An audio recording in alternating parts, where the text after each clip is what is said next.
So we're gonna fix 8 problems in this video. Check out which problem that you has and click on the timestamp in the description so you can see how to solve your shit. If the solutions that I'm going to display do not work for you, then don't dislike the video. Like it's my fault. I'm gonna give you a shit ton of solutions, okay? Okay. Piece of shit. So the first problem and the second problem. No video, no audio. You did your thing, you recorded your little porn video, but when you uploaded that shit, there's just, no video, no audio. Easy, big fella. All you gotta do is download Handbrake. Don't worry, it is a free program, so you don't need to pirate shit or anything. It is free. Go on Google, type Handbrake, and download it. Just go ahead, select the file that you've recorded, and then you choose the quality. 1080. If you want 60, all you gotta do is go to video, frame rate, change it to whatever you want. 29, 30, 59, 60, whatever you want. Now for the audio, just do the same, encode it, and then when you put it back to Vegas, all you gotta do is remove the video. Also, what Handbrake does, that it will reduce the file size without fucking up the quality. Now we have the third one, which is Vegas Pro crashing. The first solution to stop this bullshit is to go to the task manager and then go to details, scroll down to Vegas Pro, big fella, and then hit it with a right click, and then you go to set infinity. You set that, then you remove one CPU. But with this method, you'll have to do it every time you open Vegas Pro. Method number 2. Maybe you're overworking Vegas with your bitch ass. Maybe you're trying to run your goddamn shit with the best quality, but your laptop be trash. So what you gotta do, basically make Vegas adjust the quality for you. If you notice here, on the still image it says good half, but when I play it, it changes to preview half. How to enable that? We go to adjust size and quality for optimal playback, big fella. You tick this on and you're good to go. Third method, easy. Go to options, hit shift and preferences, go to the internal tab and then hit SO4. This is the one that worked for me, big fella. Enable SO4 compound reader for AVC. That shit set it to false. Even though I have a good laptop, it kept crashing my shit. Once I turned that shit to false, the other one is type enable multi-core rendering for playback. False. It goes back to you overworking Vegas to the point that it will crash. So set that shit to false. Okay. So the last method is go to your Vegas shortcuts, or the real one. It doesn't matter if it's a shortcut or not. You right click, go to properties, compatibilities.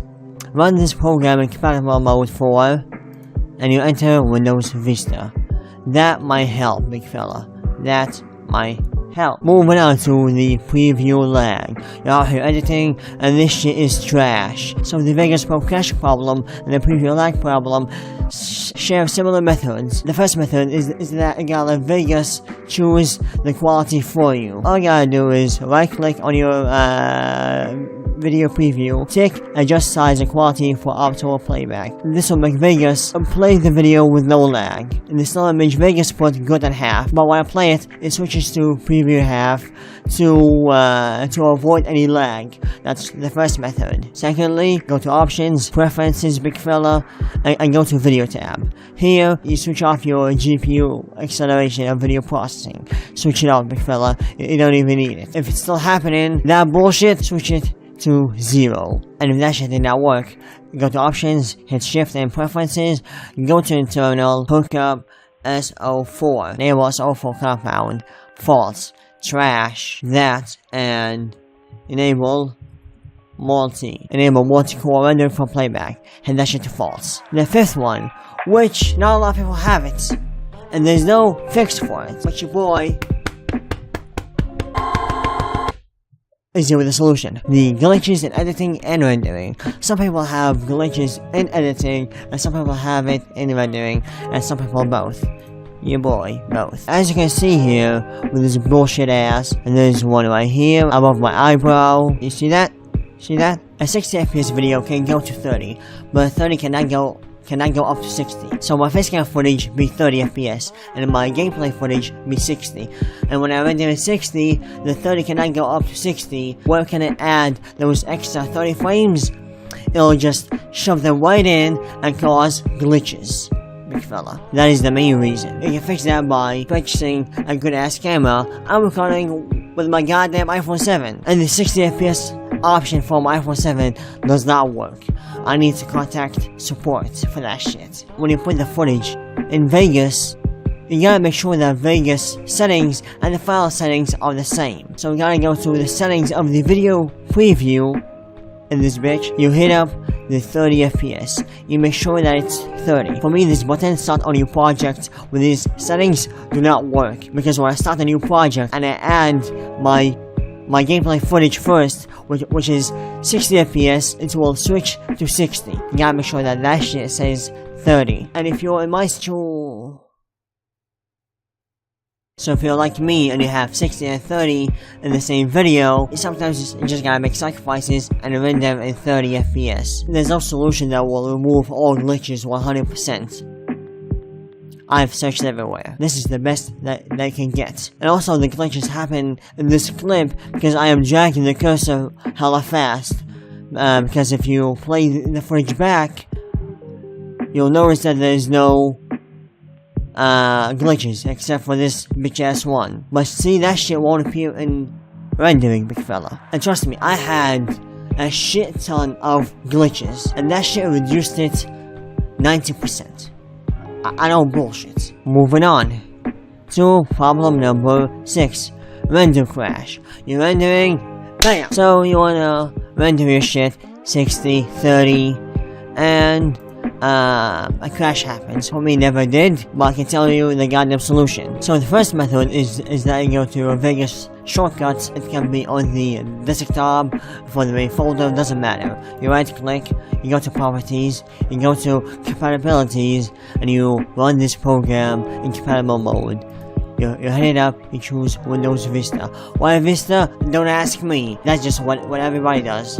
But for me, I do not need that shit because this problem is not for me. Another method is to put the shit to quarter and try to render, or just outright go to View, Window, and remove the video preview. Case number 5, Word Audio. I've never had it, but I'm sure how to fix it. Listen. Go crazy! Ah! Go stupid! Ah! Go crazy! Go stupid! Ah! I had to, okay? I had to. Hey, shh. I was gonna put some TV static to simulate some weird audio. 2 methods, big fella. First one, options, shift, preferences, internal, SO4, enable SO4 compound. Put it on false. If it didn't work, big fella. Second shit. Go to Audacity. It's a free program, you can download it. Hey, how you doing? Hey. Throw the audio here, and hit File, Export, and bam, export audio. And that shit would be normal. Magic! The last problem is rendering will darken the video. You did your thing, and after rendering, this would happen. Yeah, Vegas would just darken the video for no reason. Basically, if you have like a 4-minute video, it would have that. And if you have like a 2-minute video, it might not happen. You go to the video output FX and go to Vegas levels. Don't worry about it, it's just a custom folder. The presets drop down to computer RGB to studio RGB. This will brighten the video. The brightness will counter the darkness. There's some profound shit, and the video will look normal. If any method did not work for you, don't blame me. I goddamn dislike the video, like it's my fault. I'm just showing you the methods, and this video serves as all tutorials in one. You know what I'm saying? Hopefully you enjoyed this tutorial. It's been your boy Sauciasso. Drop a like on your FMLM. I'll see you in the next video. Bye. First tutorial, probably the last.